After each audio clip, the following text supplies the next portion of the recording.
Okay, so in the content section on D2L, we've been doing a lot of stuff. We did a Substance Painter last week. I have a section there that I'm gonna make visible to everybody, which is basic rigging. We're not doing rigging in those in these buildings that we are using.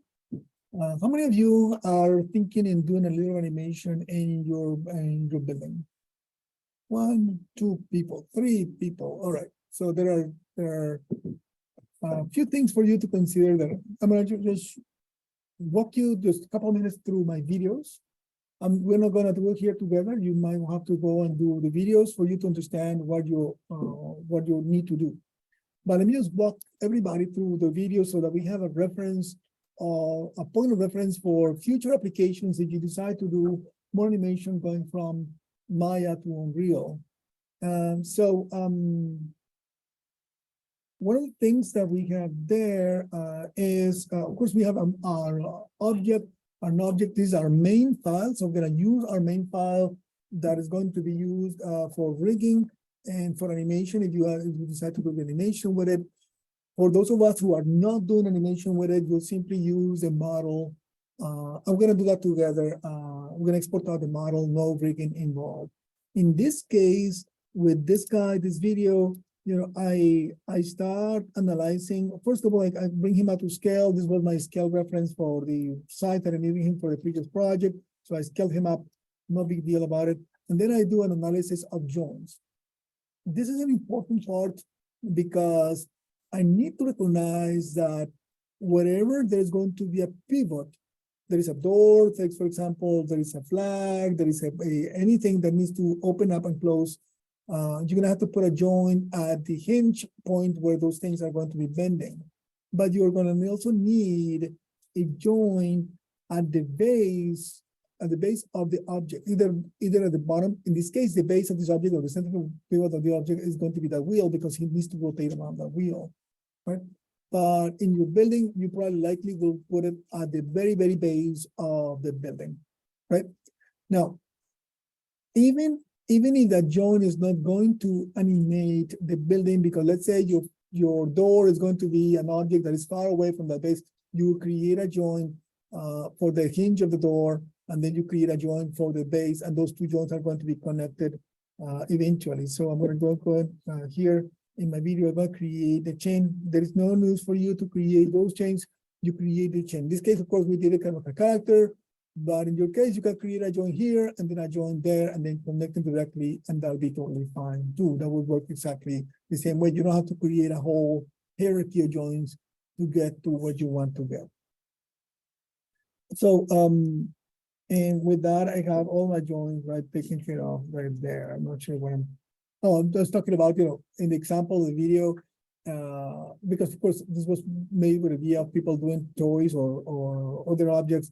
Thinking if you need to do 4 wheels, you have the same principle. 4 wheels would connect to a center core or base joint, and that you would have there. Now, the second part of that is starting to think about giving controllers to those things, and it's not primordial or essential to do it with the way we are going to use our object. But for animation, it's a lot easier if you have you decide to animate things, and you'll see that in your rigging class. You're going to create a lot of controllers on your object, and those controllers are going to be pretty much curves that are going to move things around and move joints around. And there, I'm creating a new system of curves that, well, there's a lot of talking from me there. We're creating using a curve, and we're connecting the shape node of the curve to the joint through a little script that you might see me at the bottom of it. I'll be typing a little script down here to connect those. So the reason for that is because, let's see if I can go forward to that. There is. Oh, I just missed it. Let's see. Go back a little bit. There is. There is down here a little script, and you guys can read it there, that I typed down there. Sorry, it's kind of hidden. Down there, I typed a little script, and that script connects the curve to that join. So I do it several times in the video, so you'll catch it. And you'll use all of that in your rigging class. So don't worry about it. You don't need to do it now. The reason for that is because the controller that I need to create to move the joins cannot be just simply a parent-child relationship, because a parent-child relationship will put animation on the curve that is going to move it and not on the joint.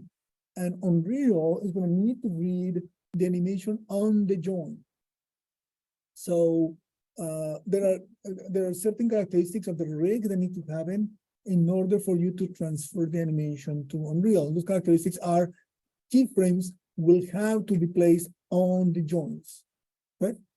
So all the joints must have those keyframes on, and this curve system will allow it to be whatever those curves that you create will allow you to put keyframes on those joints when you create them. So that's the principle behind it. We're not doing that here because we're keeping it simple, and for much that I wanted, we kind of ate our time with the creature project. So I'm just showing you this as an option for you to go and give it a try if you want. If you want to do it for your rigging of your building and you need help, or you are confused about it, let me know. I'll be happy to help you. The third part about that is that I'm going to do partially that today. Is we're going to connect those joints to that system, right, to the whole skeleton, because now the joints are not connected to the thing. And we need to bind those. I just remember, you guys, when we did binding of those joints, we did it for the creature as a test, right? And we got into our nemesis. You guys remember our nemesis, right? Weight painting, right? So, but the good news about the type of project, because this weight painting is really, really annoying. We already know it takes a lot of time, and we don't want it. So there is another way of doing it, and it is selecting vertices of the objects and using the component editor, and in the component editor being applying the weight directly by typing the weight to connect to the specific joint. So that makes your life easier, because it takes you 10 minutes to go through all of the different parts and assign the weights just by typing the numbers, as opposed to painting the weights, right? The video will show you that it gives you the opportunity, the control of the weight painting, so that when you see, for example, right there, I have all the vertex for the body, and I go into the component editor and just type 1 to the waist joint, and just the waist joint is going to be controlling that part. So that makes my life easier. I went through all of the objects there, so that eventually, when I have there, you can see I have some left over there that I have to go back and tweak, but I go and do a little bit of extra tweaking there. And at the end, you get to see me. I can go and hopefully test my animation or my object to be animated. I'm already closing it. So I don't know. There's a lot of talking from me there too. So in essence, we end up having 2 parts. One thing that I missed mentioning in the very beginning, notice, back here, I started with the whole thing being all separate. I ended up with just one node, so I combined all the parts together. We're gonna do that together today. And this will have to be done by everybody. You need to combine all parts into a single part. We'll do that in a minute, and the video will show you that. Okay. So this is the 3 sequence of for those of you who may want to do some rigging on your object. It's not required to do rigging. You can just simply provide the model to Unreal, right? If you need help with that, just let me know. I'll be happy to do it. I also have another content, we can there the asset there.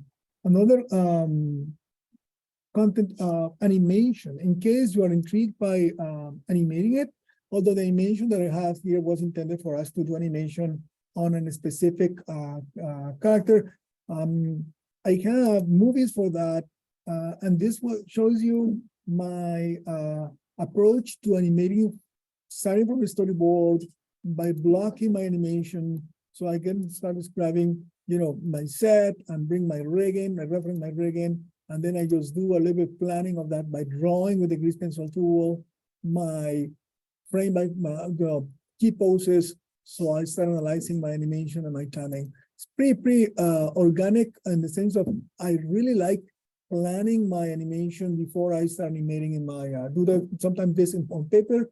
Now that I can have the grease pencil tool, I can do it in Maya before I go and animate. It's pretty convenient and allows me to do a previewing of it before I go and spend time moving it in Maya. There is of course, and I work with that along principles of animation. I use the dope sheet to moving keyframes and adjusting timing and all that. If you are interested in just playing with it a bit more, you can go and play with it. You can see there, let me just play that.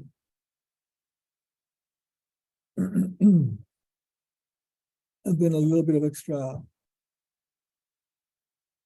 There is kind of working on the timing for him to come in and stop and so on and so forth. So at the end of it, I kind of just go a little bit extra into follow through and arcs and all the principles of animation that you can see follow through on the antenna. Again, you are not required to do any of this. This is just extra content that I was hoping to share with you, but we couldn't get to that this semester. I'm going to still leave it there for those of you who may be interested to playing with it. And I have all the assets there if you want to use them or download them to try out. I also have as part of that, I have a little document cheat sheet that I have that I try using when I'm animating. So of course, the principles, but I try to have it open to ask myself, am I doing this? Am I doing that? Am I doing that? Am I doing that? So that I'm making sure that my animation is checking all the boxes in terms of principles of animation. Sometimes we forget. It's easy to forget because we get so entangled with the computer and the program, and we forget about the principles themselves. All right, so that's what the content is for you to try if you want to. We are keeping the rigging, skipping the animation part, and we're going to do Maya to Unreal. So here I have a series of videos that walks you through the way we're going to go from Substance to Unreal, and then the exporting of Unreal, and then the setup exporting from Maya to Unreal, and the setup in Unreal, and the glass shader. For those of you, or most of you are using the glass shader, so I have a glass shader in Unreal, and then how you're going to deliver your assets from Unreal to the project. Okay, so I don't think we're going to get through all of that today, especially because I know the program was giving us a hard time. So let's start by doing the exporting from Substance first. So I invite you all to go to Substance and open up that model that we played with last time. You can open it up even if it is not finished. You can, I'm gonna go and open up mine, Paintwork, the one that we did here together. If you need your model or a Substance file, you can borrow mine on the animation 3310 Gomez classwork 2. I have a Substance folder there, and you can copy the robot paint work file, copy it and paste it in your folder, and then you can open it.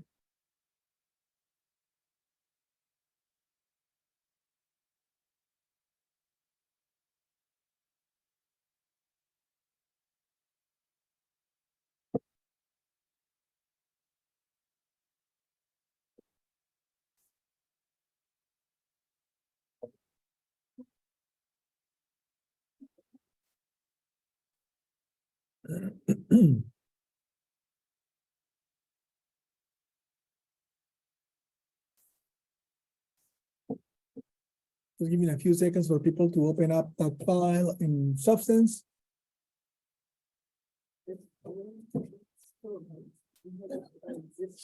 Doesn't matter if it's not finished, that's fine. We can use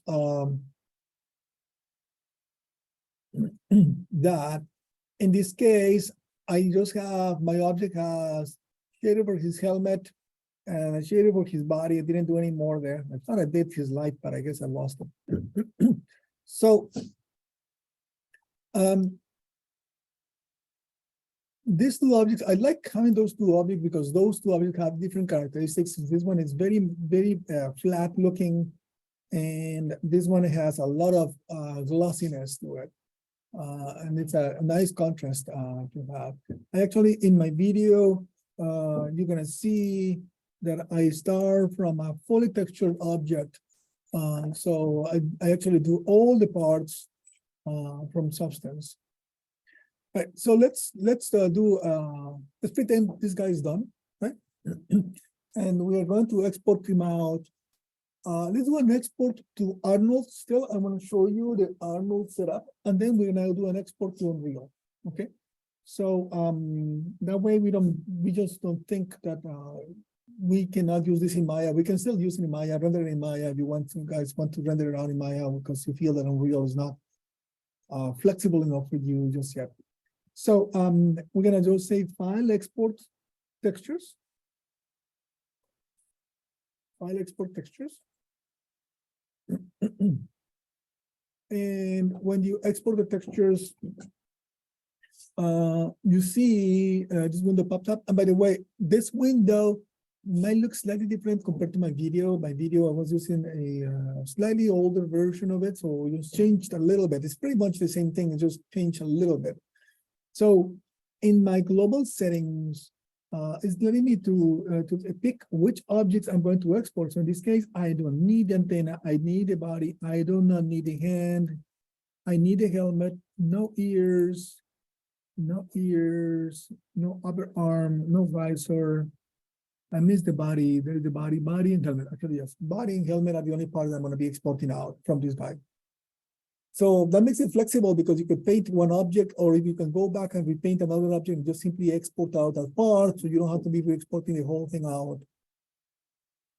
So that's the first thing, just clicking on the object. I'm gonna go and click again on the global settings, and on the top part of it, I'm going to choose where I'm going to be saving those files to. So I'm gonna go with my 3310 folder in the W drive. I'm gonna save my thing to my folder there. And then I'm gonna create under the source images folder of my Maya project, I'm gonna create a folder there. I'm gonna call it Substance to Arnold. I'm gonna export out my Arnold textures first. I'm gonna select that folder. That way everything goes to my Substance. Again, I clicked on this guy, little guy here, and I went and looked for the location where I wanted to save them. I saved them in the source images folder, and I select that folder, and I call it Substance to Arnold. This is going to be my Arnold setup. Now, here, the output template, this is a PBR metallic roughness. I could do the PBR metallic roughness as it came in, but actually I need to change it to be an Arnold option. So there's an Arnold, you pull up, there's an Arnold AI standard right there, Arnold AI standard. So you can look for that under your settings. Again, that's under the output template. I'm gonna go Arnold AI standard. And PNG will be okay. 8 bits will be okay. Although I might want to do transparency, but transparency won't be treated as such here. And we'll talk more about it in a few minutes. Size, I'm going to use it based on the size, set size, which is 1024. I'm gonna keep it 1024. You can make it larger, but just be aware some of your textures might break if you don't have, if your textures came in from, let's say, texture.com, or if you came from your own texture, you may break them. So just keep an eye. I'm gonna do 1024 now, so make my render a bit faster. And the padding, we're gonna keep that dilation tonight just the way it is by default, works okay for me. I'm not going to export out just yet. I'm gonna go to the output template. And this window may be a little bit overwhelming. It's not that sophisticated. In the left-hand column, it's the presets that I'm gonna go and click on the one that says Arnold AI standard again. Arnold AI standard.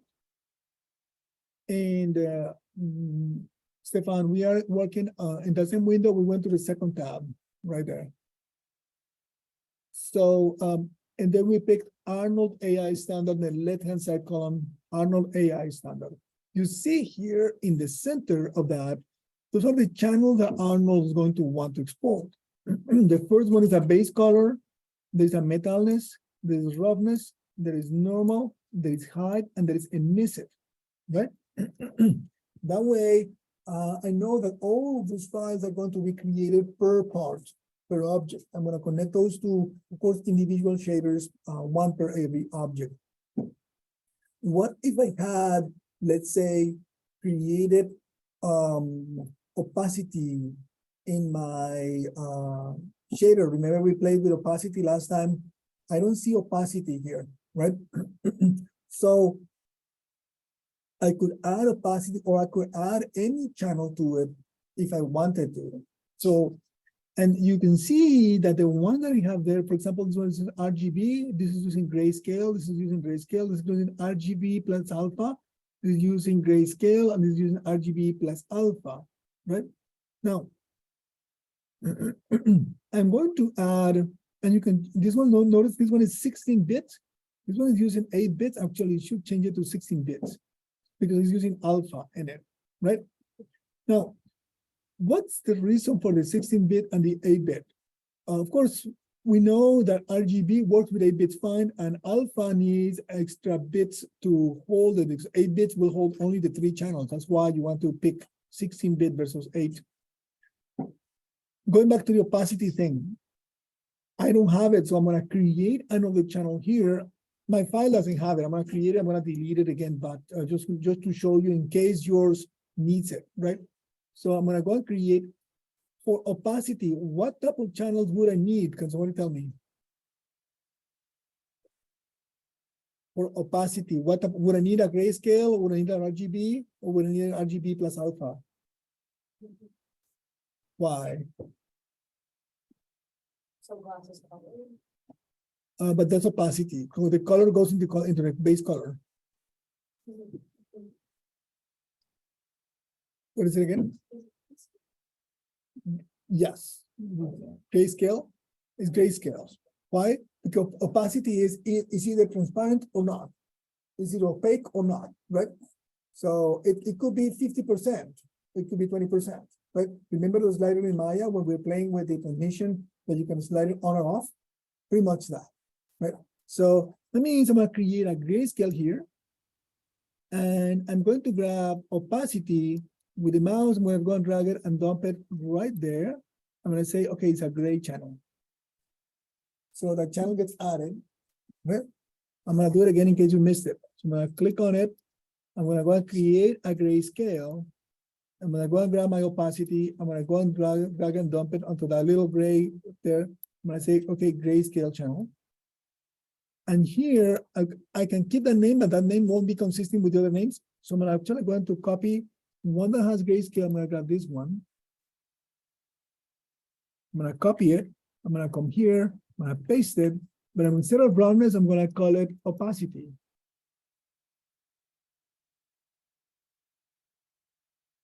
So the file will, this is pretty much the naming, and I'm just making sure that the name that it says there is opacity, and it's using the same information as the other one that I just copy pasted, right? That way I will create an opacity channel from my file doesn't have opacity, so if I render it out or export it out, it's going to be completely black. There won't be anything in it because there is no opacity in it, right? I'm gonna keep it there to see what it does, so hopefully it won't fail. But it might fail because it won't find it. So we'll see what it says. Now the next tab shows me what the files are going to be looking like and their file size and their bit. So you see, for example, let's see the base color, the emissiveness, the height, the metalness, the normal, the opacity, and so on and so forth. So I'm gonna go back to the settings window. I think I got everything I wanted. And I'm going to simply say export. And it goes go through it. And actually, if they render them all out, no problem. So everything is green, which is great. And if I look outside of my file here, I made the code incorrectly. You can see them right there. You look at them as a visual, as images.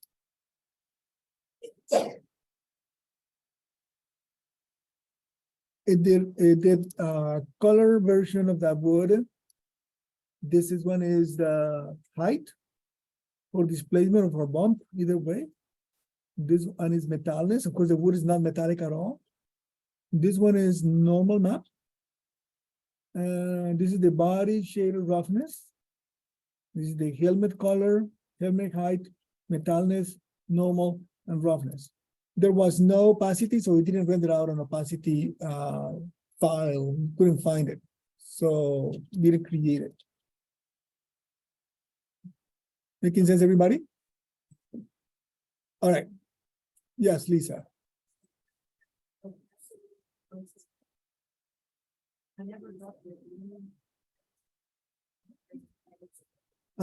If you grab it, let me use the delete key or do it again. I'm gonna create a grayscale, right? I'm gonna grab opacity from here. I'm gonna drop it onto where it says gray, the GR, and let it drop there. I'm gonna say, okay, this is a grayscale. All right. Since we are here, let's export out the files, the same thing, but we'll do it for Substance, for Unreal, right?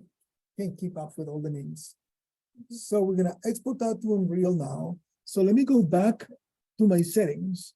I'm gonna change my folder. I'm gonna create another folder. I'm just gonna go outside here.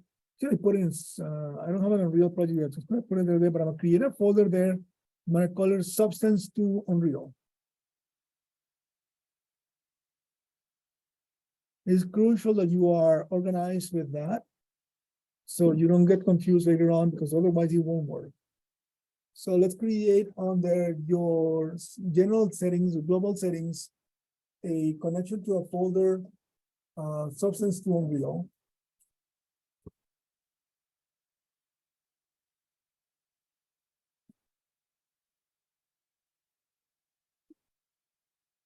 So we exported out. I'm just giving a few seconds there. Notice a few of you exported out your files before, but we are moving on to doing the Substance to Unreal. So again, I exported out the file for Arnold. Now we're about to export out the files for Unreal. Yes, Lisa.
So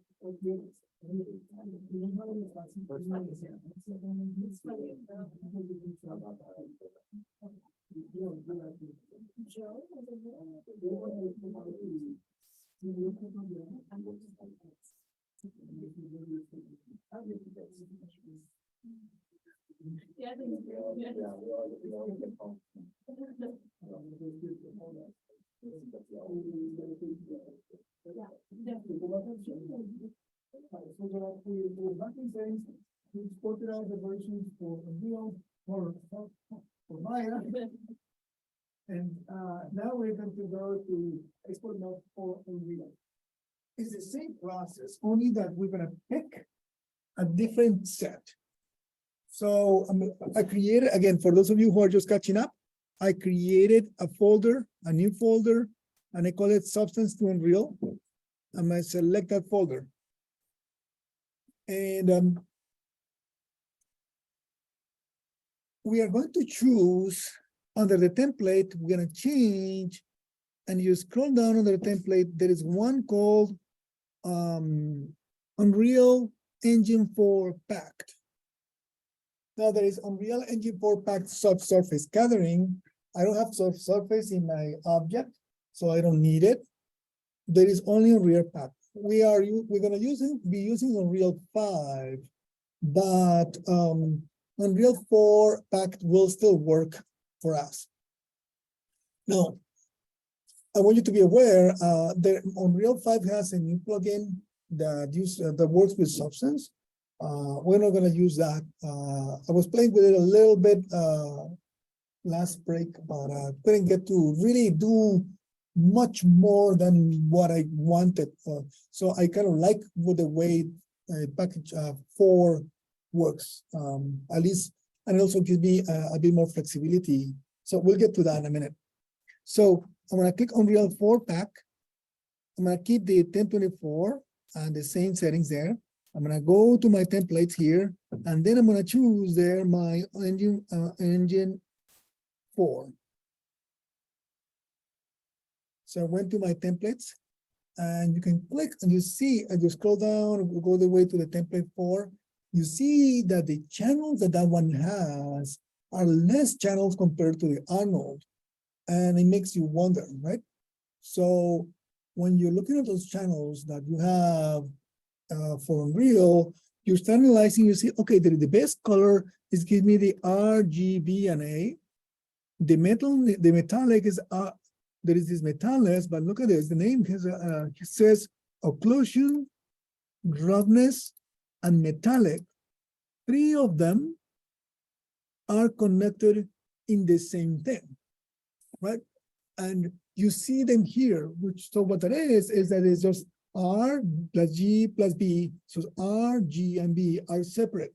And each one of them, this guy is reading ambient occlusion, this guy is reading roughness, this guy is reading metallic or metalness, right? So that means that a single file, a single texture file is going to contain all of those 3 elements. So that makes a package. So there's actually 3 plus 4, 7 different channels that are going to be rendered, but they're making it this way so that it's a lot more efficient, a lot less files for you to export. So you could, if you want to create more, you could create more packets by you simply say, for example, I'm going to pretend I'm going to do it. I create RGB here, and I can start grabbing things from this into those, right? And then add them individually to create another package, right? That I'll have 3, of course, they'll have to be single channels, like grayscale for you to work on that. Does that make sense to everybody? So this makes it a lot more efficient because it will save it. I'll show you how to do it in Unreal to connect those. So I'm going to close this one because I don't need that one right now. So I'm not going to add any more. This is plenty of stuff that I have there. And I'm going to go back to my settings here. And I think I got everything I need. So, and then we'll see, please say export. And that was quick, not painful at all. And then I can look at it and go outside and look at the source images there on my substance to Unreal file. And if I look at them,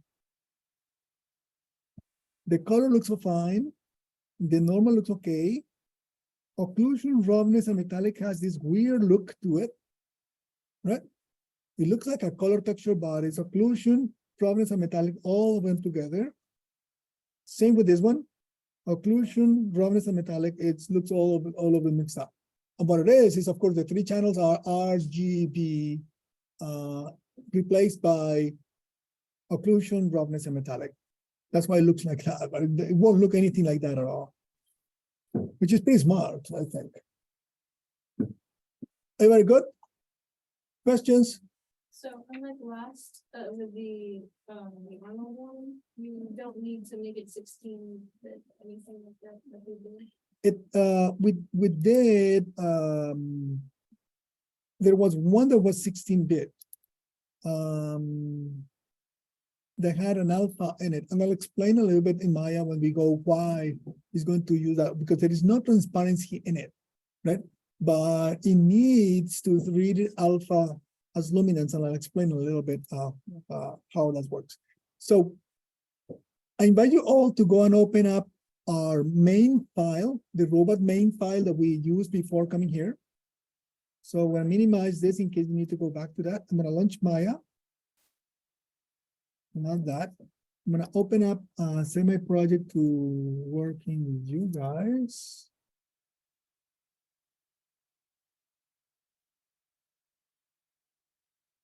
I'm going to open up my file. So my robot pre-substance main, I'm going to open it, don't save it. So this is my main file. But this is the low res file that I got.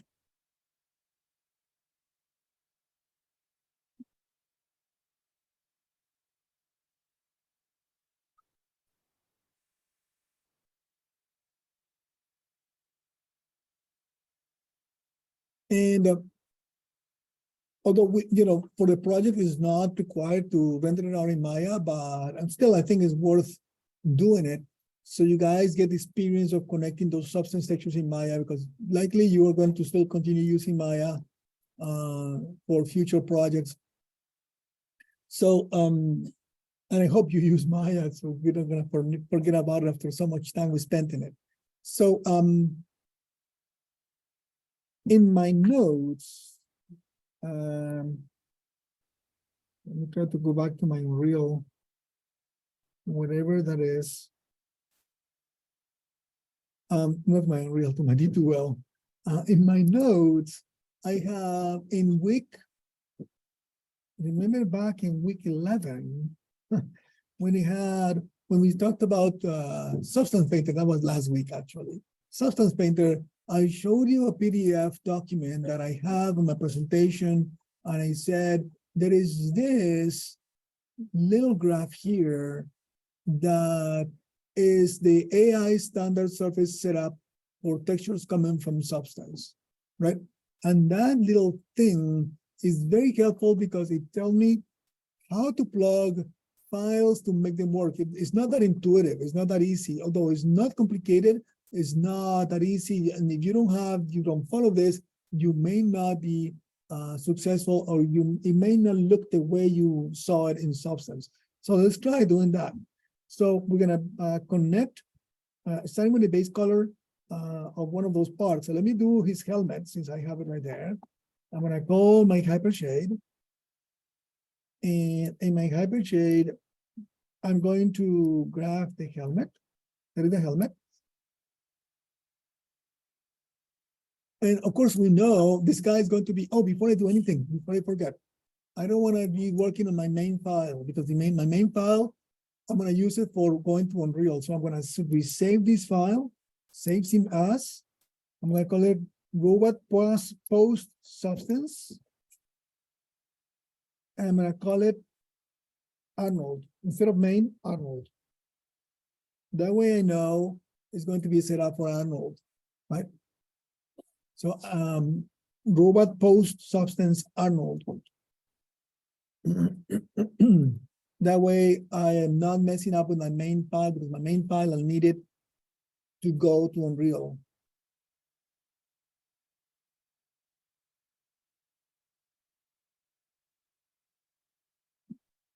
So here comes the part that we want to do in terms of the connection of that. So I have that shader for the helmet. I'm going to change the material of that helmet from Lambert to AI standard surface right there. So again, I'm just changing the shader up since that shader that Lambert didn't have anything in it. I just can go and grab it and go and change it here. And it's not a Lambert anymore, it's an AI standard surface, right? My little document says, okay, the very first one you're gonna do is the base color, which is treated as sRGB. So I'm gonna do that. I'm gonna connect to my base color, a file. Of course, the file is the one that came from Substance. And that's going to be under my Substance to Arnold. And it's going to be the helmet base color.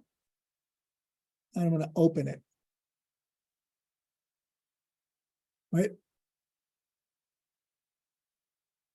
Now comes the graphic thing. Yes.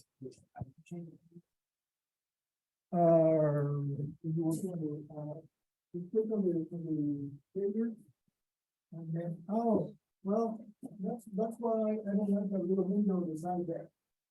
Because that window is useless. So that's the way. No. I'll open up the excuse me.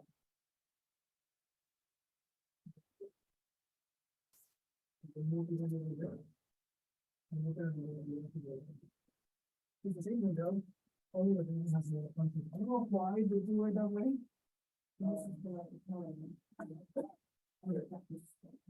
All right, so yeah, that's the color there. Okay, so we're gonna have now. I go back to my cheat sheet because my guidance says there this one has to be treated as sRGB. That's the color space for that. So I go back here and I make sure this file is treated as sRGB, which is what it comes by default, right? So all good, no worries. My next one is going to be, according to my plan, there are other ones right there. According to the plan is roughness. Let's do roughness. The roughness has to be treated raw, and alpha is luminance, and it's connected to the roughness part.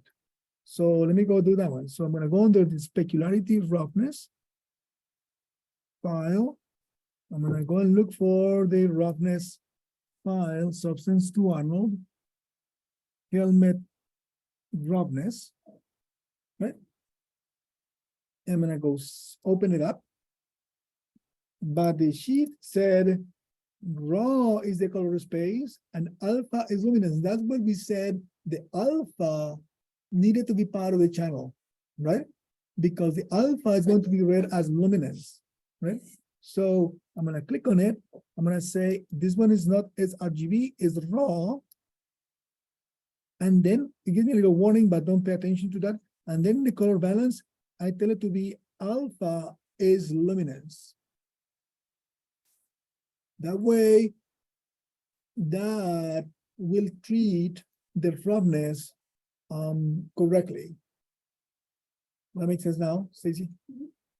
All right, so the next one, the sheet says metalness or metallic. Same thing, raw and alpha is luminance. So let's just do that one. That metalness is actually metalness here.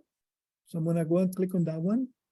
File, grab my metalness. So Substance to Arnold, robot helmet metalness right there. Mine's very, very shiny, looks like. And then that one is also raw.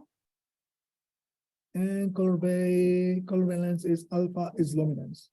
You remember you can always go back and fine tune the color balance of every texture if you want to, right? So we've done color, we've done roughness, and we've done metalness. Yes. Yeah, don't worry about that. Maya cannot solve it in the preview right there. So mine probably is looking black too. As long as it's with, yeah, mine is looking black too. If that annoys you, you can turn on the renderer here and put a light in it, but we're not doing that yet. So let me just move on. All right, so the next one is going to be my normal. And my normal is going to be raw, and of course bump to the normal camera, use space tangents. So we see that. So I'm gonna go and grab my, under my geometry, my bump mapping, my file. I'm gonna go and grab that file. And that one is the helmet normal. And I'm gonna just change the settings so that that one is actually read raw. If I'm not wrong, let me double check it. Raw, yes, raw. The normal is raw. And then this one we're using as tangent space normals. Right? Let me change the number, let's say 0.2. Right? I changed just the depth, how much depth the pump. I don't want it to be that much, so just a little bit of it would be enough. The other texture that I have left is the height. There is some height, that's the body. Didn't see the helmet. The helmet, if I look at it, there is nothing in it, right? And that's the height would be displacement, right? And we said with displacement, 50% is mid-ground, there's nothing. White pushes out, black pushes in. I have nothing of it here, so why waste time rendering, right? I don't need displacement on this part, right? So let me go and quick put a sky dome here. And save my file. I'm gonna create a sky dome very quickly there. You can create a physical sky if you want. I'm gonna put my sky dome, get a file for it.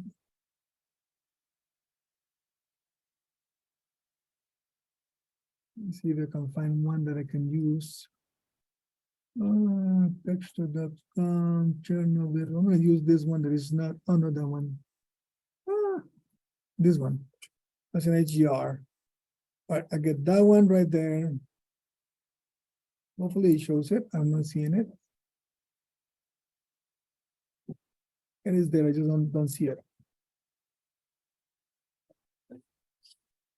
Oh, I'm off, I'm outside of it. That's funny.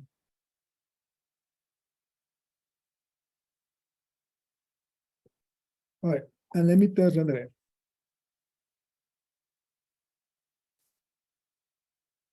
For some reason, it is glitching out. So let me launch the other render window. This is the one that I did with the other guys. So there is. So although it looks black there, it's pretty decent.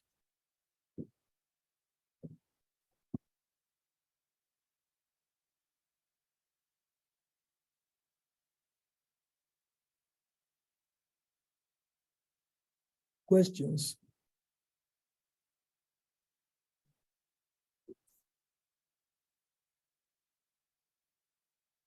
Yes. And it's in that document, but I didn't have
Making sense to everybody? So pretty much, that guidance will help you. That now there is another thing, and of course I invite you to download that little document there on D2L. I also have my document is a simplified, basic intro to it with some graphics for it, but also in the documentation, the guide to render, there's a link there that you can go and actually read more details about it from Substance. So they have some pictures in it. I don't know why they're not loading. Let me see if you can load them. So it gets, for whatever reason, the pictures are not loading. They're all messed up. But this one, there is a graphic again, and it goes actually into, if you want to set up, let's say, transparency in Maya with Arnold, you can do so, and it teaches you how to connect those and how to use them properly and how to do the transmission and so on and so forth for you to do it in Maya. So, I invite you to, this is, I also shared in that document there, the tutorial of that lantern tutorial. So they show you the tutorial how to create a lantern, and that document is the one that shows you how to set it up and to render it normal. Everybody good? All right, friends. Now, I don't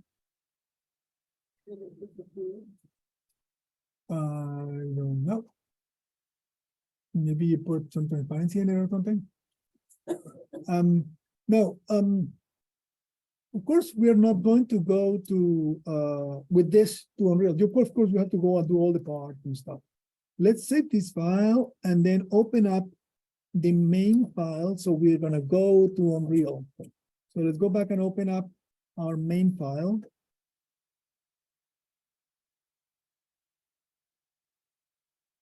Robot pre-substance main.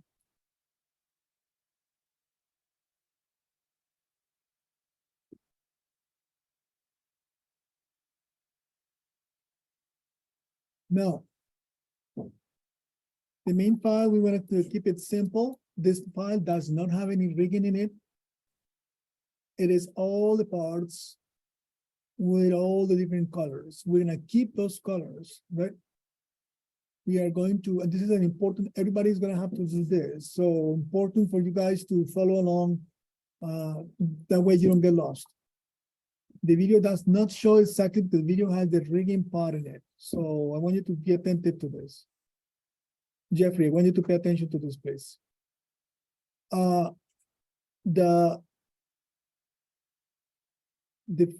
model, you see, for example, here, Ashton was asking me today, well, are we gonna smooth our model when we go to Substance? This guy is right now, he's very high res. I smoothed him already. So he's high res, he's not that smooth. This thing is jagged a little bit. This thing is jagged a little bit. If I press 3, it's going to look a lot nicer here. Let me see if I can get rid of the actually line. Oh, it's getting me. I don't know why it's doing that. Give me another line there.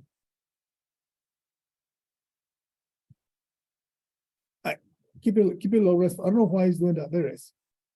So if it's smooth, it looks fine, right? But Unreal won't see this. Unreal will see that, right?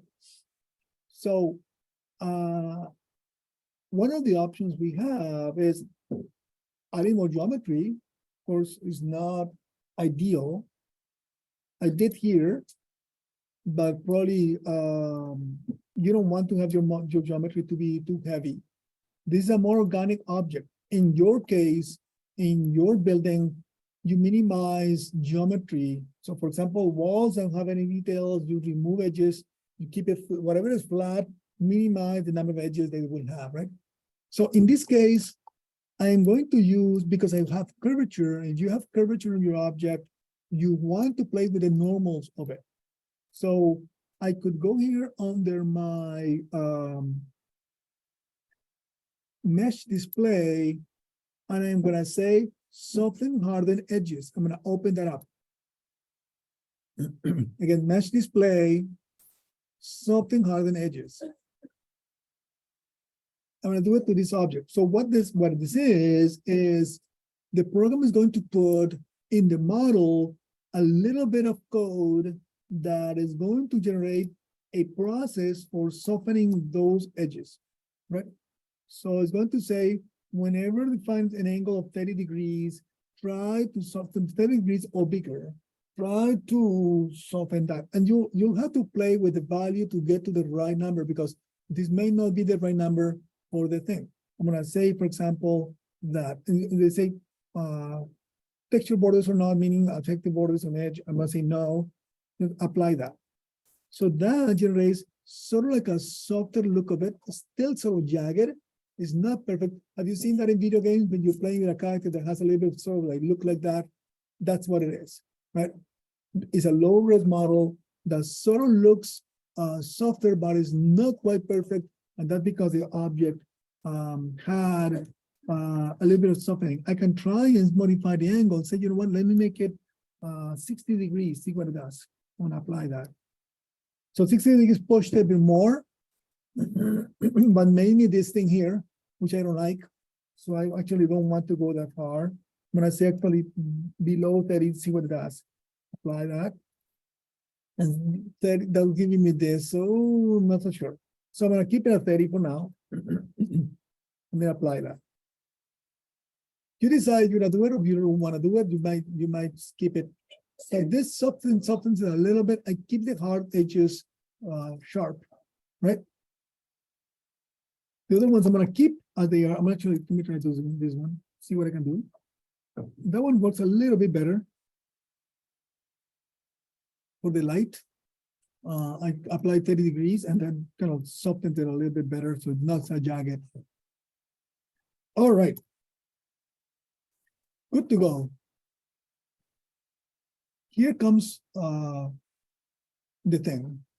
We're going to select all the parts. They are using separate shaders. So we're gonna combine, we're gonna say mesh, combine all the parts. And then I'm gonna delete history of that object. So it becomes a single object. In the rigging video, I get up to this point, and then after that, I start creating joins, right?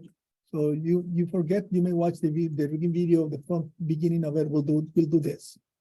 Now, since we don't have a rig, we're gonna export out this object as it is right now, right? My object right now is in the center of the world, I believe. I think he's huge. I forget where he is. Oh, he's not in the center of the world, he's somewhere else, right? Like what your building will be, right? So he actually going to be placed where supposedly he's going to be at the moment when if he has a building. Honestly, I would bring him, if he thinking he's a character, I would export out the character in the center of the world. Might keep it like that for now. That's fine. If you have it in the center of the world, no big deal right now. All right. So we are going to export him out. Yes. Just for quick reference, I know you can center pivots, but is there a way to just bring him to the center of the world? Oh yes, I could. Right now he's got he's a 0, right? Yeah. Right now, he's already frozen, so I might have to better undo and get to the point where I can find him. I think I lost that already. I We did moved that him, yeah. So I'm gonna have to move it manually, position it there, and then Right. freeze transformations again. And then just take care of it there.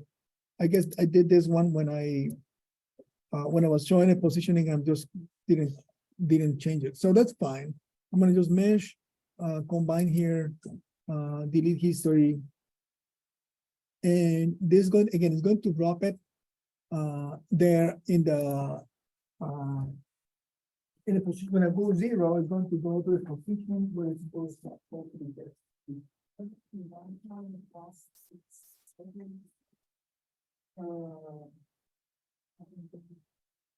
Are you sure you wrote your combined, the object or you? So,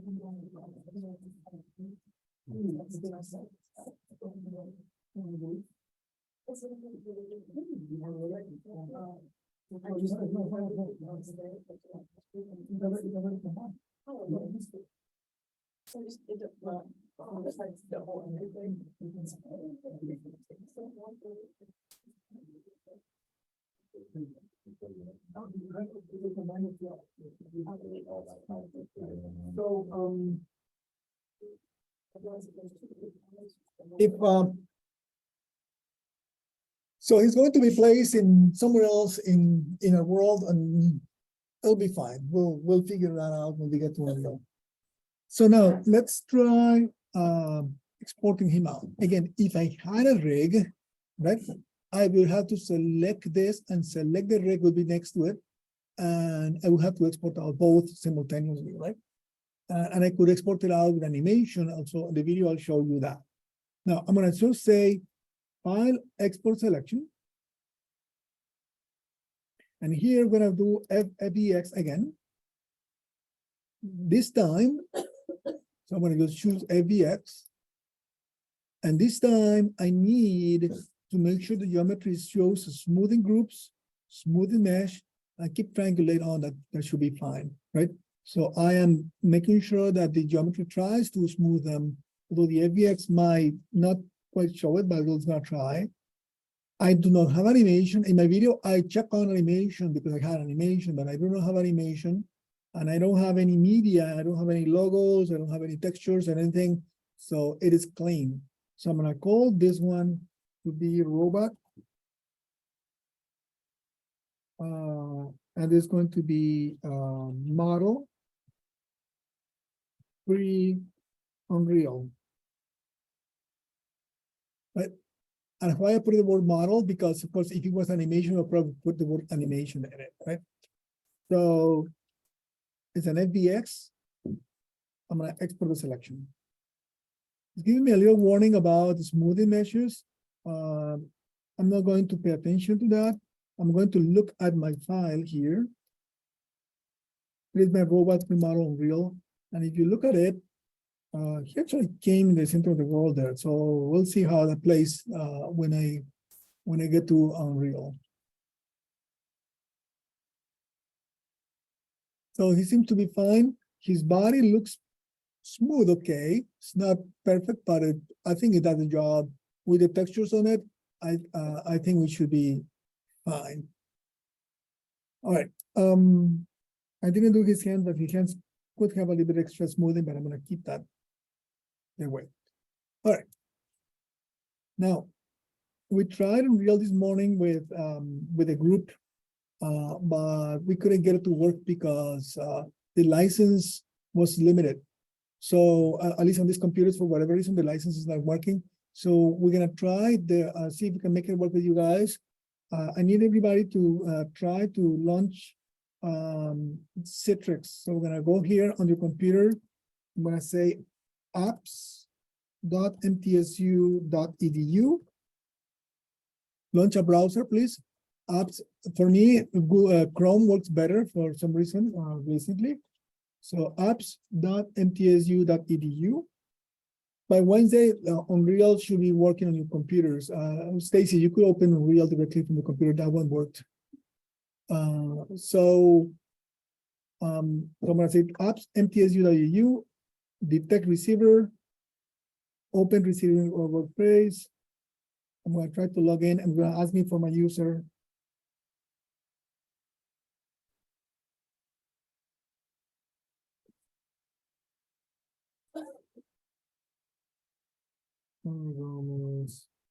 Oh, what did I do?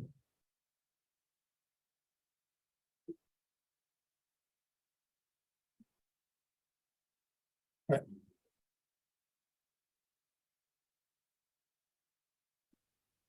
When you get to your settings, you don't get to see all of that, but you probably see some of the computers. We could use, I'm going to wait for a few moments for people to launch that. I know that the animation lab, at least Mike Forbes told me the animation lab has it. You can launch animation lab, please. That's a virtual computer. I just- Yeah. I think it- It has a good-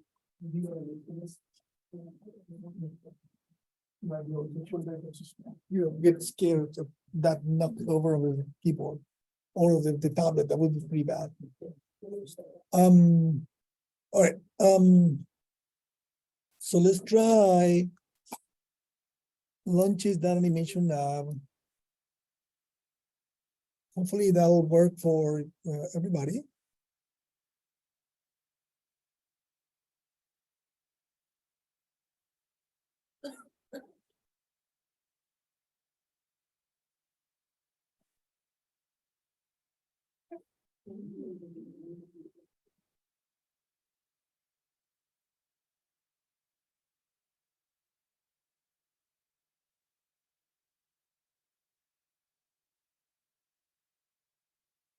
Did it work for you, Ashton? Downloaded in ICA. Oh. Hmm,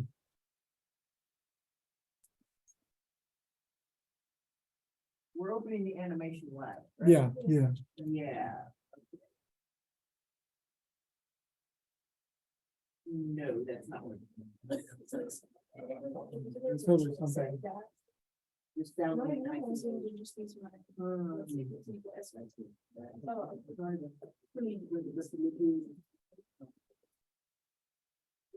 But if you were gonna do it the other way, it would be after.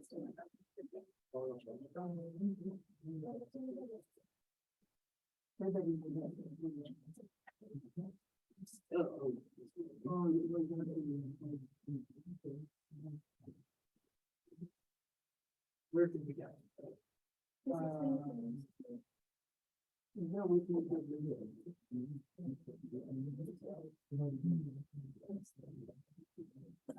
down the file.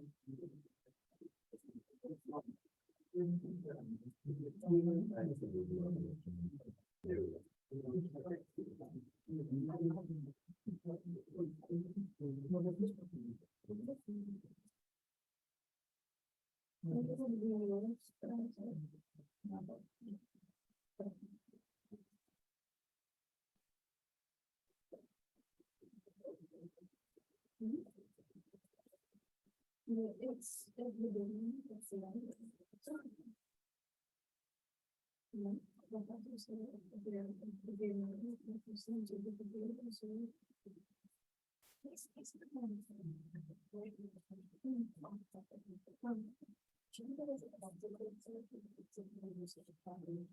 I think you just can't get in, that's it.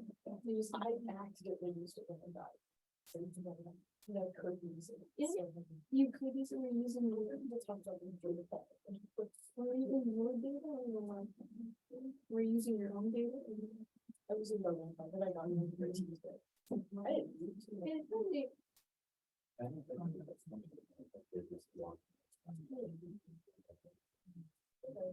No, they said they would, I think so. I didn't do it, I just remember. I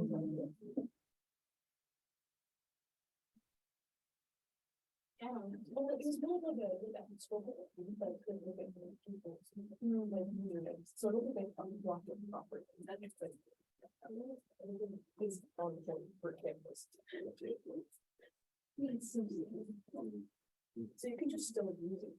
You just need to limit everything else. You can look at like.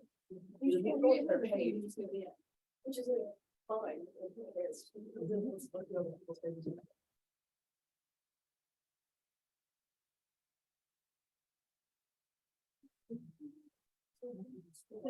virtual is also. You know, it's like.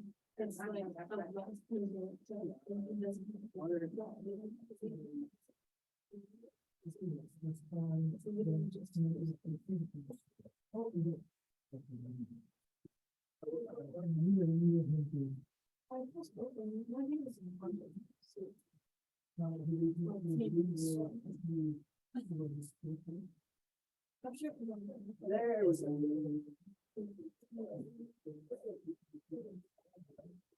we got a connection. Oh, we're getting there. Gosh, I don't just like people are getting like.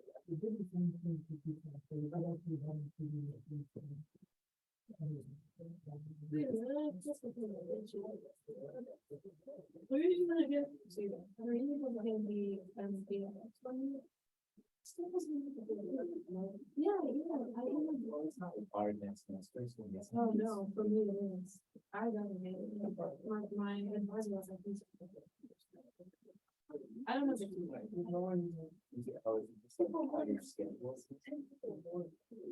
See, there's 10 people, there's just 10 seats. You already like some. He's like, I feel like there's some. But it's probably, he probably wouldn't have done it. That's the 13. They have to put another team. I'm like the 15th one. There's no way they're not going to put another team. Because like my buzzer really told me that I got it. Some of the You always want to get the paper that me and your interest. I don't, well, I don't know. Yeah. All my, yes. Does it try pushing the last time? Yeah, no, because like my advisor was like a mom. It's always. I got it. Oh, yeah. How was it 3 more? So was the 13th person on the list, so I hope I'm. Oh, there's three people on there. I usually have to manually override it. Yeah, but I'm on the wait list, so that's not, I didn't wait list. It was manually booked it. That makes no sense, because I'm willing to get in. By Paul Gribble. Alright, so, we're going to get to lunch,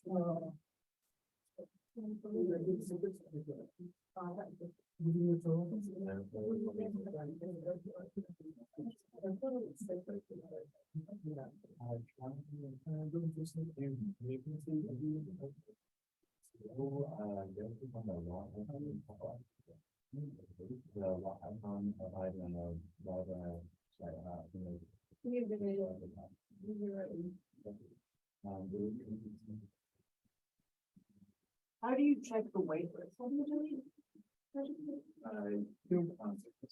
Because I don't know if my advisor put me on the wait list. I asked them to, but There's no. just gotta hope they did.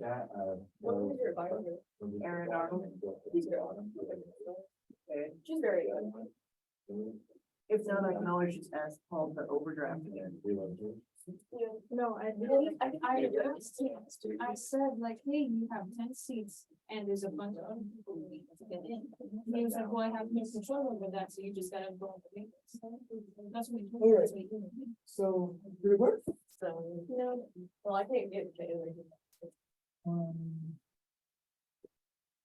So I have concern this new police. Like, the resume with the last week, what we need to follow. I don't know. I just downloaded.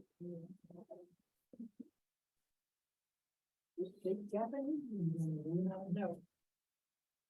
It's a fun language. I took it, I know, but I don't have a time for it. So it's like I'm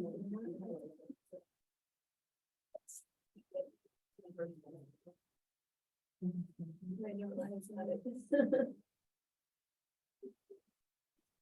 I can't feel so I really didn't guess you the first person. I was a 13, I was a third person. I was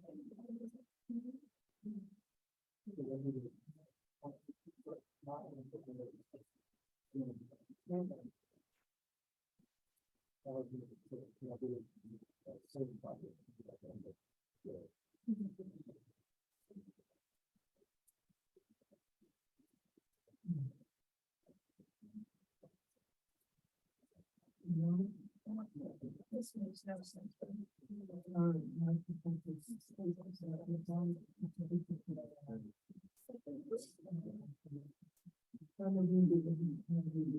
All right, friends, so, did it work for you, Aaron? Yeah, I've got. All right, so, okay, people, so. Let's see, I'm on a computer there. So hopefully either way. You want to, on the computer that you are. You want to go and find a type Epic Games Launcher, Epic Games Launcher. Epic Games Launcher. That will launch the Epic Games application.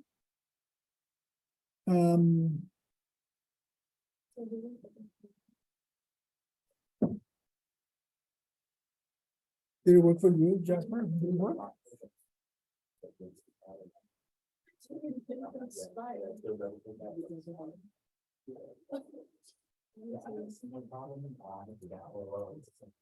Yeah, we don't know that. Download it, you need to launch the exe file, so let it install and then. I think it should be better.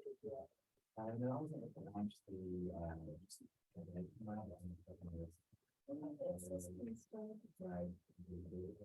Yeah. If you don't have it enough, you have what you want.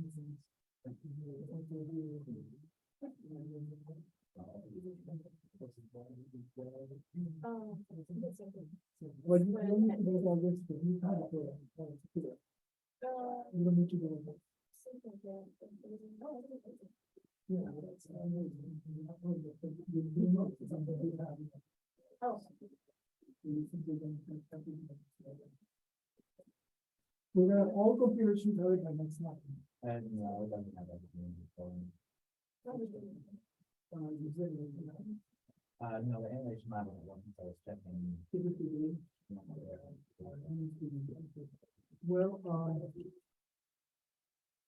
oh, consider that computer.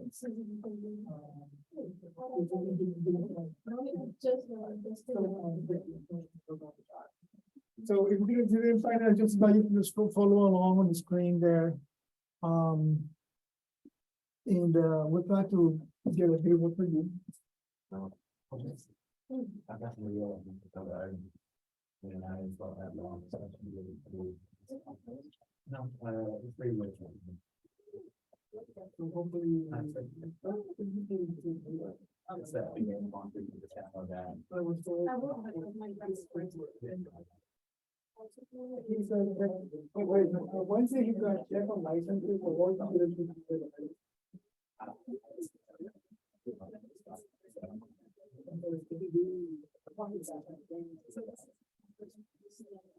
Dang it, I Yeah, I'm just gonna go through one.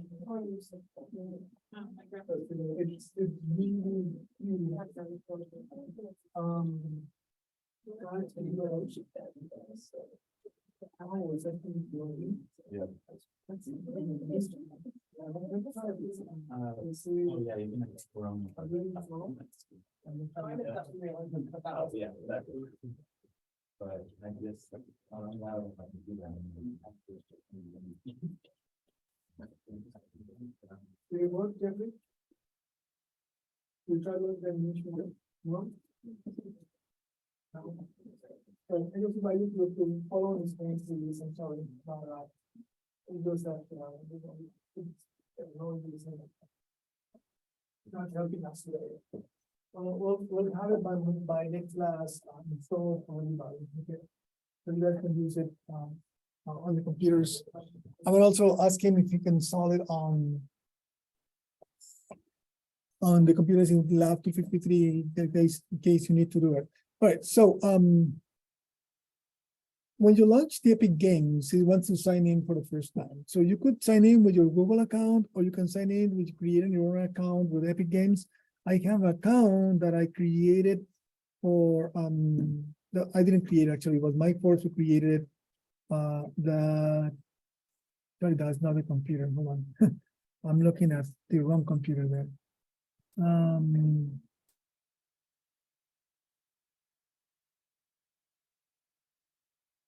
Too many screens going on here.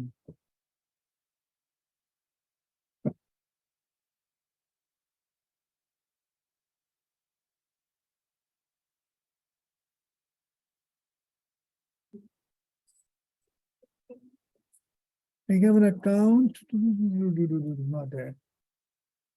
I posted there.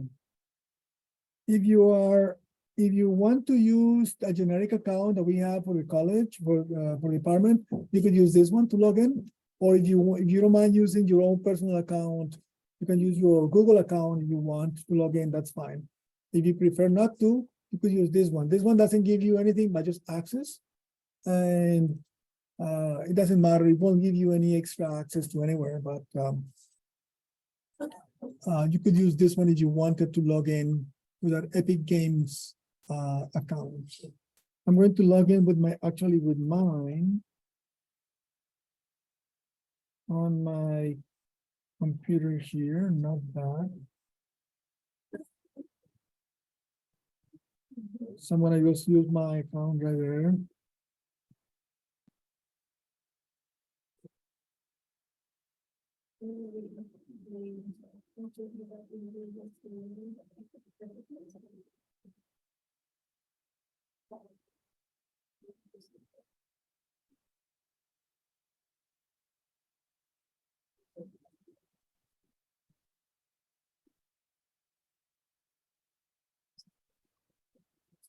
All right. So if you were lucky, like me, you can get in. And the very first thing it comes to is this window of the Epic Games login space. Yes. For the other one. Yeah.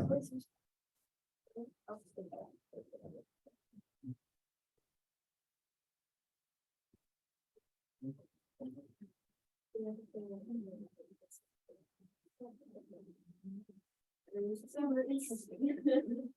But you know what, there's no filter in the problem. Very real.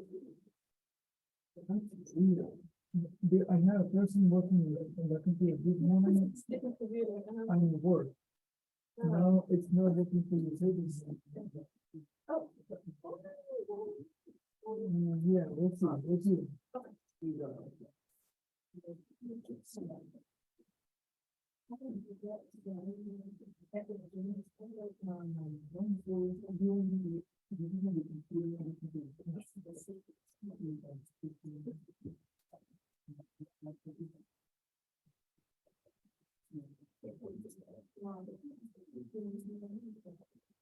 Fall Guys running an alien web.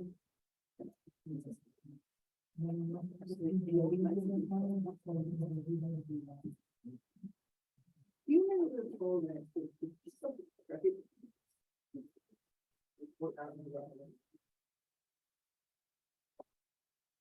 Right, so it takes a little bit of getting set up everything. We're gonna with what we have, we're gonna just barely kind of scratch the surface of it in the beginning, but we'll get to it on Wednesday. Hopefully on Wednesday, all computers will have it.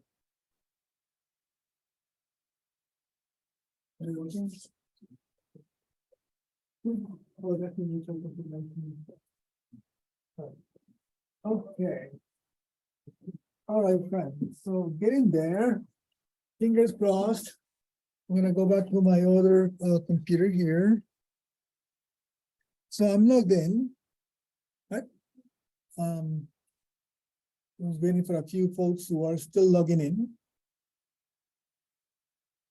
Again, if you want to use your personal Google will be fine. If you want to use this one, we'll give you immediate access without any confirmation of stuff. You could use this one too.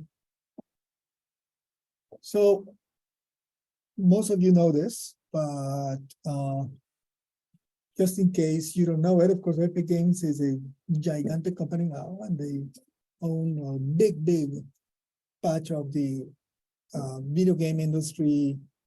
Unreal becoming probably the mainstream software. Unity kind of is trying to fight back, but it's having a hard time. Unity used to be the package, and now Unreal came and they're really covering everything, and everybody is jumping on it. So and they're making it harder for any other companies to really stick to or to fight back, because they are making this not only the games themselves, but opening their source to anybody to create content, right?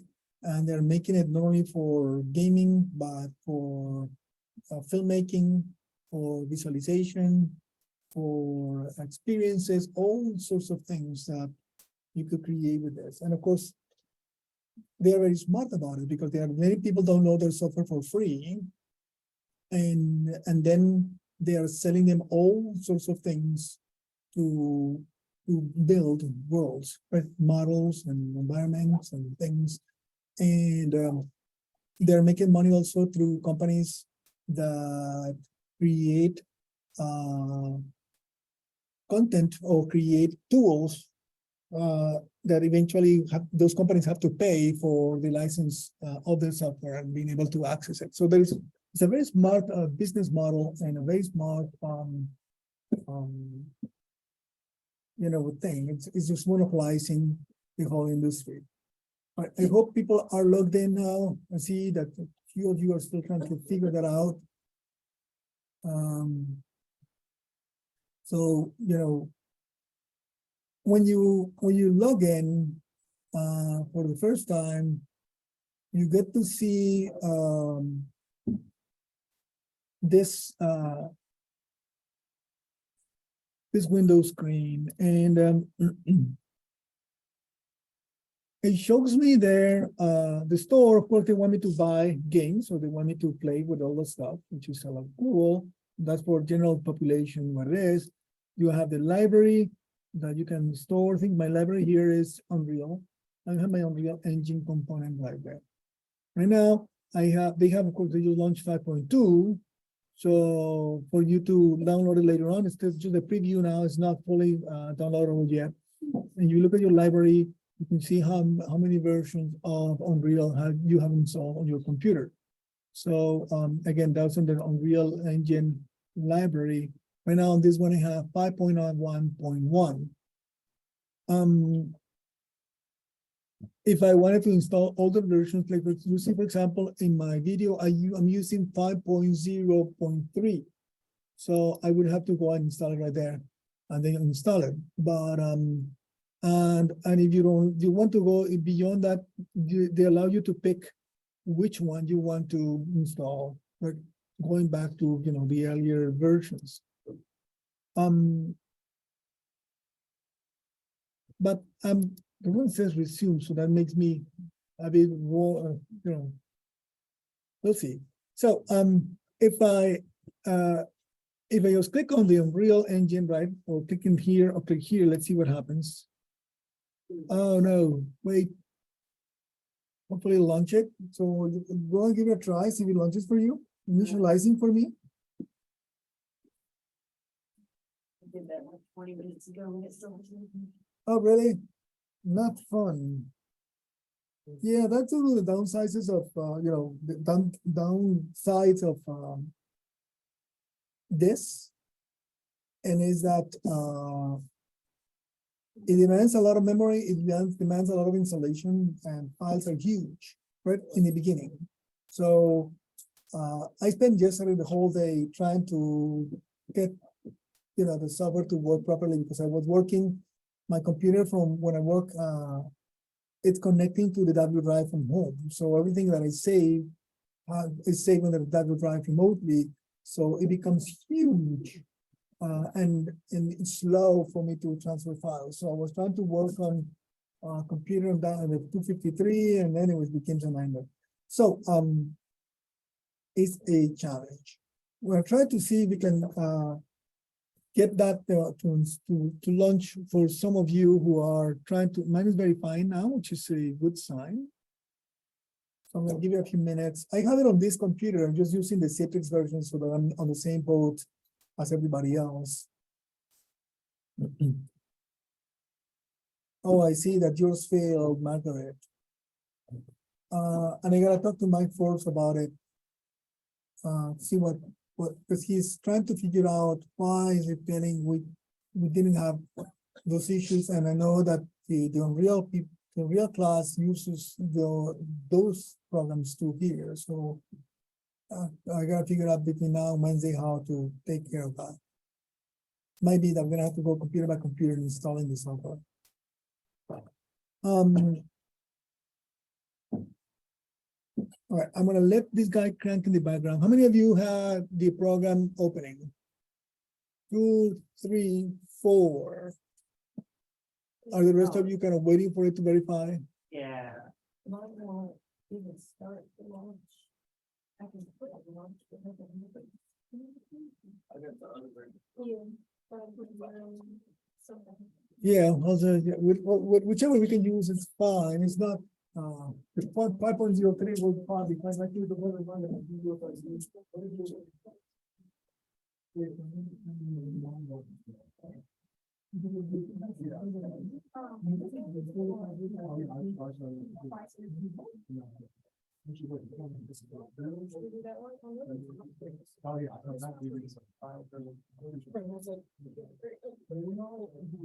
Oh, is that?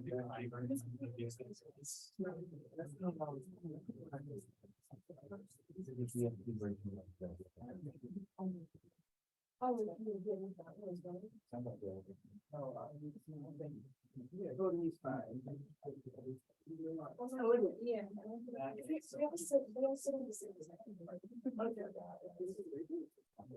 There's also. I know.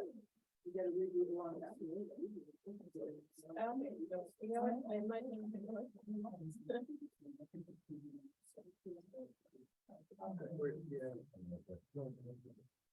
Doesn't make sense, but that's a bit interesting. John's made the drop it right now, and weightless, drop it. But is it? But it takes a Yeah, I'm pretty Yes, sure. it's two things. It's, I think it's the same as mine. It's, no, I understand. Well, no, I was. yeah. I'm not messing with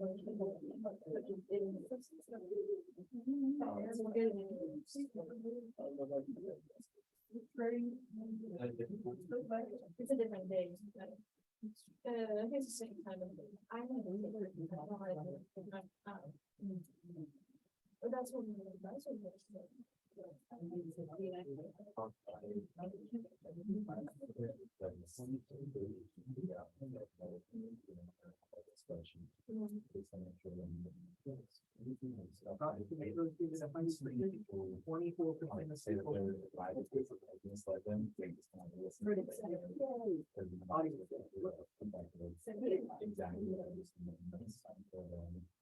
They just.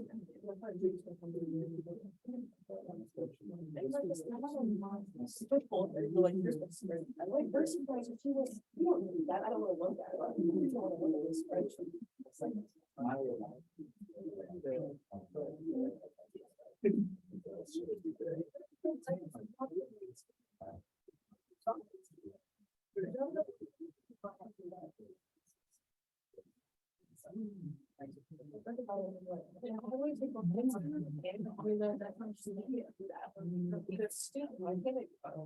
Well, because the class is open now, I'm like, so.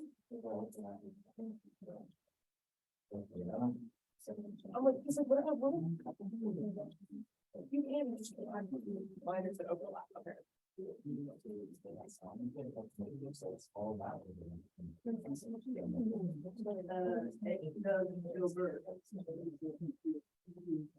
I think she should grab it. It's really rough.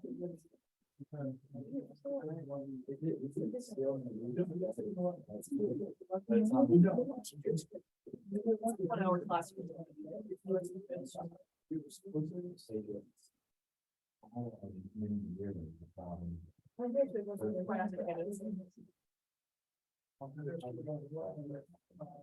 No, I asked her. All right, it's not working there. All right, so we're gonna do this.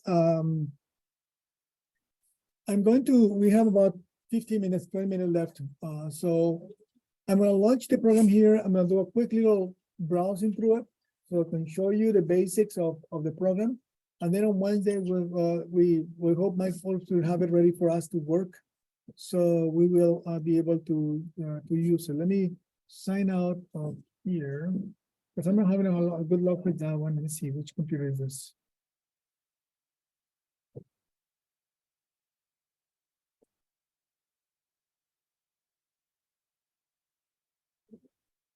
All right, and I'm gonna go back to my main computer here. It's the weirdest thing because this computer, I can work on it just fine. All right.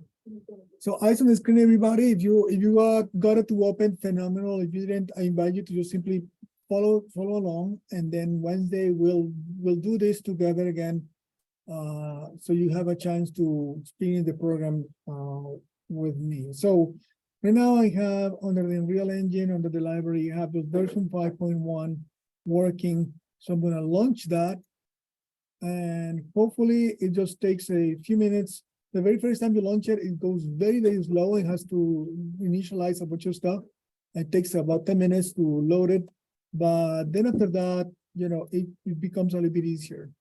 You see that I was already creating a project before. So the first thing that it shows you when the program launches is this window that shows either recent project. You can see what I was doing with the other guys in the other class.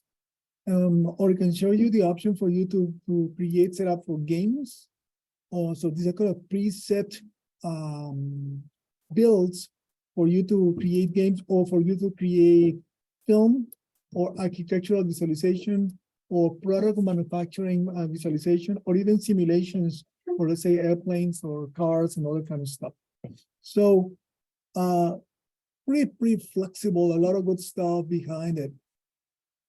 What we're gonna do in our project, we are going to use a games format, right? In that format, we are going to, for you to bring your model in, we're going to use a blank project. That blank project is going to show up something like this. I'm gonna have in our game, when we put it all together, our game actually is going to be a first-person shooter. So we're actually going to have a little kind of like a gun shooting around there. Shooting balls, so we don't have to be killing anybody. Somebody asked me this morning, could I make a setup for my window glass to break? And I gave the option, if you want to have your window glass to break in 1,000 pieces, you could actually model it and cut it in separate pieces and export those out as a separate object from your building.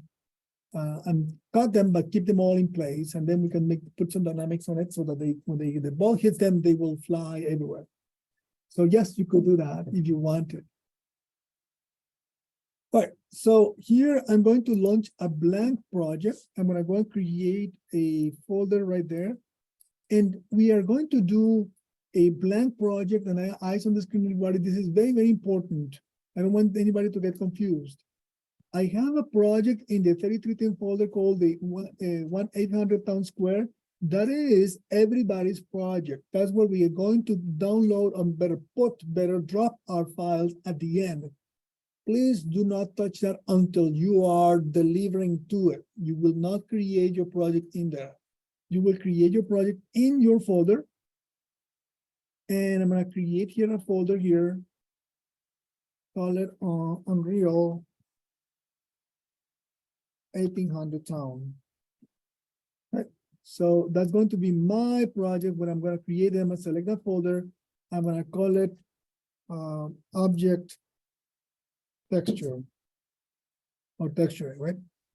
So you will create your project for what you're going to do for your individual buildings or props or objects that you're building. You're gonna create your own project in your 33 folder, 3310 folder, create. So that takes a few minutes to launch. It's compiling everything. I'm seeing the icon on my other screen here. So whenever it's done, I'm gonna push it down. And all right. So here it is. So when it says it's blank, it's not really blank. It has a world in it. And we're going to use that world in ours. So we are going to have our town is going to be in the middle of that kind of desert. So we're going to have all those hills in the background. I want to highlight one thing before I show you around the building or not the building, the program. If you click on this environment, you'll discover that things are built in patches. So remember what it said about our modeling of our building, that our building is going to be made in patches, although we are combining all together in one single object. But building in patches allows you to have objects receiving textures and being deformed in smaller blocks instead of thinking of other spaces, right? So that way you will you'll be able to modify things, or the program will be able to run a lot more smoothly. And you can see here on the right hand side, there is the outliner. It just looks like Maya's.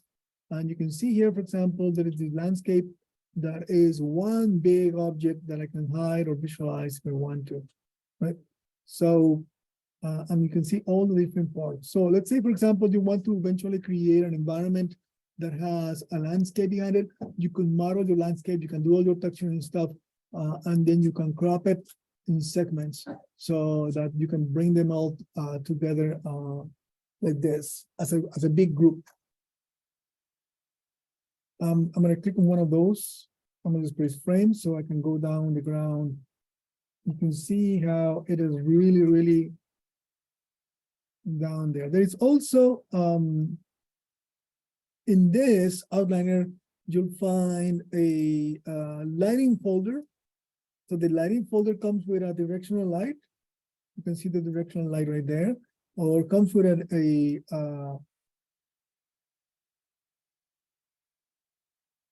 I can turn it off and on. So that's the directional light doing. I can explain the height and fog. You can turn on my fog. You can see the distance how the fog shows, or this atmosphere sky, or the skylight, or the sky sphere, or the volumetric clouds. So all of them are combined to generate the lighting. We're going to use that same lighting. If you think of the directional light, and you guys don't have to worry about that. We're going to take care of that when we do it at the end.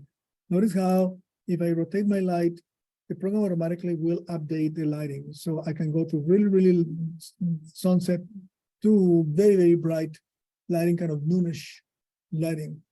I invite you to keep it in that kind of 60 or 70 degree so that you can think of it of the textures to visualize them on a kind of bright sunny day, right?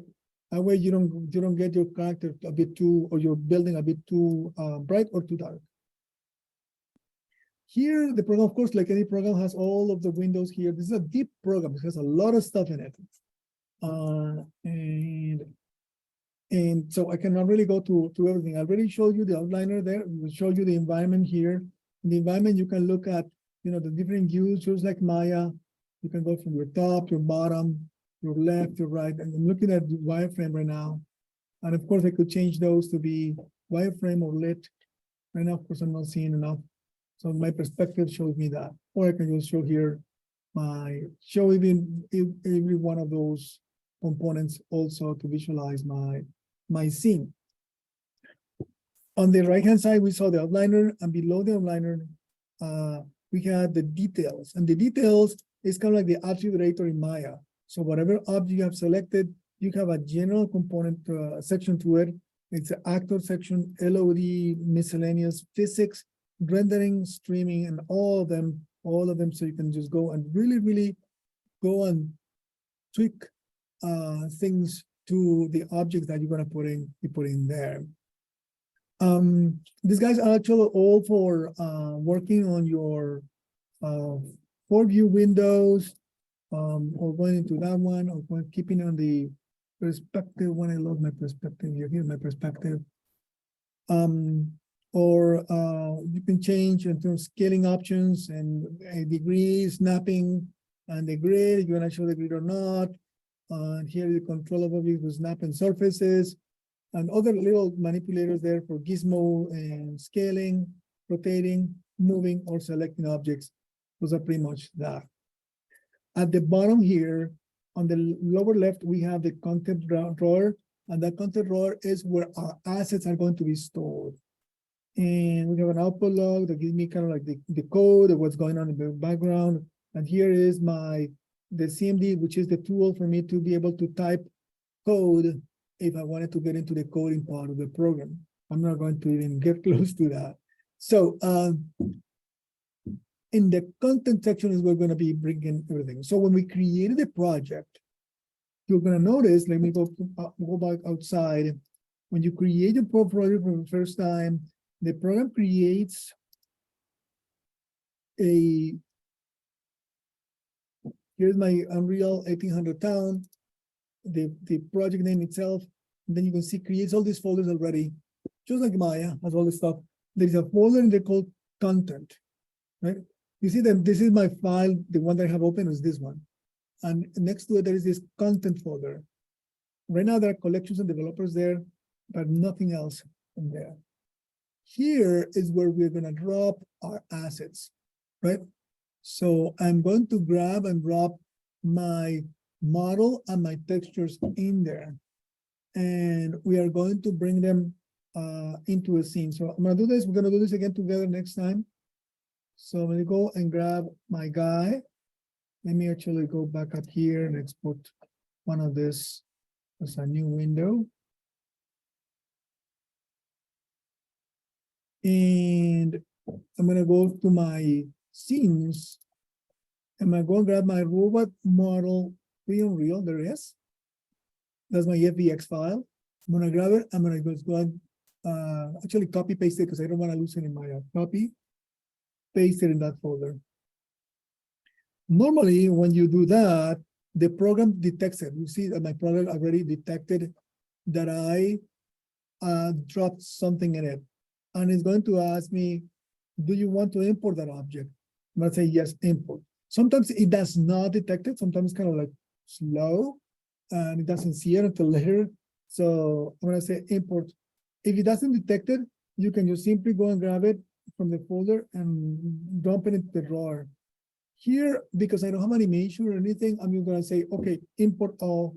That's fine. And it's importing it out. The smoothing group says there's some issues with the FBX and the smoothing groups. Hopefully that won't be an issue. So you can see my guy loading there with all its shaders, all in one big dump right there. So that makes it pretty straightforward. And you see that they're in there under my content drawer. If I grab the guy is loaded. The way this program works is loading it. Imagine Premiere. When you have Premiere, right? You have a project window in Premiere on the upper left or lower left side of the screen many times. And you load all the clips, right? And you have at your disposal to use them and put them anywhere, wherever you want.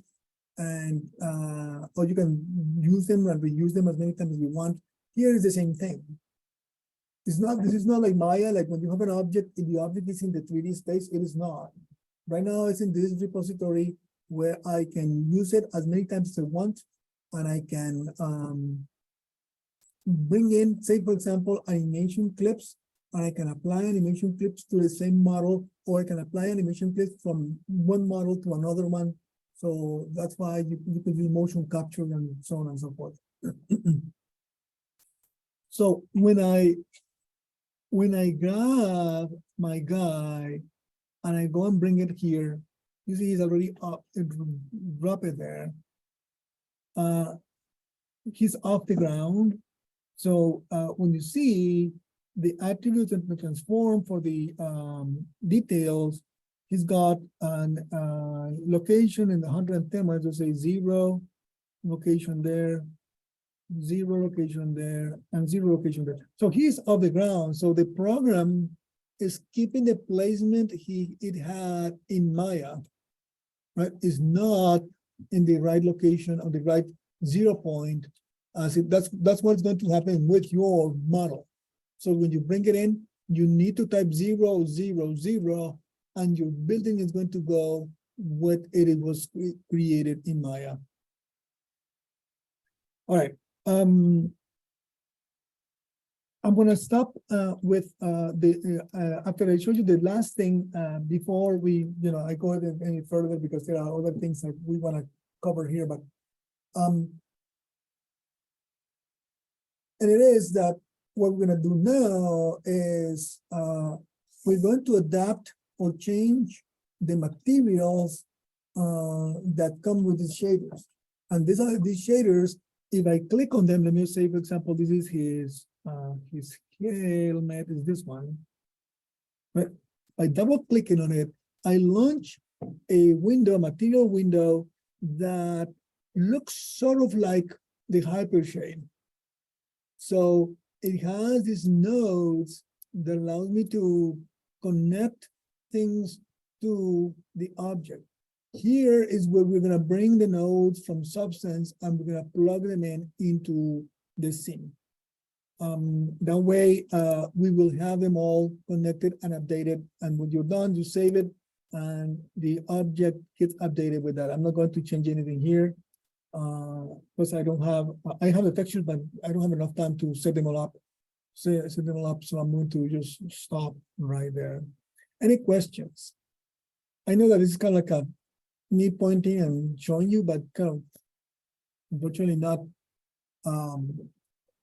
the best way to do it, but we'll try on Wednesday doing it all together.